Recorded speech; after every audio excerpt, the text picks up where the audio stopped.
السلام علیکم، آداب عرض جی ڈیئر لسنرز، کہیے کیا حال احوال ہیں، کیسے ہیں آپ سب؟ دعا ہے، امید ہے سب خیریت سے ہوں گے۔ الحمدللہ میں بھی بالکل خیریت سے ہوں اور جناب ناول کی نیکسٹ ایپیسوڈ کے ساتھ حاضر ہوں۔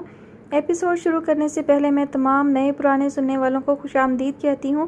تمام نئے لوگ جو پہلی بار سن رہے ہیں یا کبھی کبھی چینل پر آتے ہیں تو ان سے گزارش ہے کہ پلیز چینل کو سبسکرائب کر دیجئے، اور سب کو بتانا چاہتی ہوں کہ اس کے علاوہ میرا ایک اور چینل بھی ہے، اردو نویلریا بائی نگہت، جس کا لنک آپ کو ڈسکرپشن باکس میں مل جائے گا، تو اسے بھی وزٹ کیجئے۔ بہت سارے ناولز جو ہیں وہ کمپلیٹ اپلوڈ ہیں اور نئے ناول بھی ہوتے رہتے ہیں اپلوڈ۔ تو آپ لوگوں کو اگر ناول پسند آتے ہیں میرے شیئر کیے ہوئے تو پلیز دونوں چینل کو سبسکرائب کریں اور جو ناولز موجود ہیں انہیں سنیں، اور اس کے علاوہ کامنٹ سیکشن میں اپنی رائے کا اظہار بھی ضرور کیا کریں۔ ناول اچھا لگتا ہے یا پسند نہیں آتا ہے، اس سے یہ ہوگا کہ جو دوسرے لوگ ناول کو سننا چاہتے ہیں انہیں آئیڈیا ہو جائے گا کہ وہ اس ناول کو سنیں یا نہ سنیں۔ وقت ضائع نہیں ہوگا نا ایسے کسی کا، اور موڈ بھی خراب نہیں ہوگا۔ جب کوئی کہانی اچھی نہیں لگتی ہے تو پھر موڈ تو خراب ہوتا ہے نا۔ تو آپ لوگوں کے کامنٹ سے یہ ہوگا کہ دوسرے لوگوں کو بھی آئیڈیا ہو جائے گا کہ یہ ناول سننے کے قابل ہے یا نہیں ہے۔ بڑھتے ہیں ایپیسوڈ کی جانب۔ تو جناب ناول کی فرمائش ہم سے کی ہے ہمنگ گرل نے۔ ناول کا نام ہے کوسے قضا کے رنگ، مصنفہ ہیں فاطمہ لغاری، قسط نمبر 17۔ وہ مکمل ہوش میں اگلے دن دوپہر کے وقت آئی تھی۔ اپنے سامنے اس نے ہادی، حارث، یوسف اور خنسا کو کھڑے پایا تھا۔ پر امید نظروں سے ارد گرد دیکھا، مگر جس کی تلاش تھی وہ کہیں نہیں تھا، اور پھر یہ تلاش شام تک جاری رہی تھی۔ اسے یقین تھا وہ آئے گا، مگر وہ نہیں آیا تھا۔ ناراضگی کے خیال سے اس نے ہادی سے بھی نہیں پوچھا تھا، اور پھر وہ رات کو آیا تھا تب جب وہ سو چکی تھی۔ تھکے تھکے سے انداز میں قدم اٹھاتا وہ کمرے میں داخل ہوا تو سامنے بیڈ پر اسے سوتے ہوئے پایا۔ دھڑکتے دل کی رفتار سست پڑنے لگی، ضبط کا بندھن ٹوٹنے لگا۔ بمشکل خود کو سنبھالتے ہوئے وہ بیڈ کے پاس آیا۔ ہادی نے نظر اٹھا کر اسے دیکھا، پھر کھڑا ہوا۔ کہاں تھے تم؟ سخت نظروں سے اسے دیکھتے ہوئے پوچھا۔ وہ جھک کر محمل کی پیشانی پر اپنے لب رکھ رہا تھا۔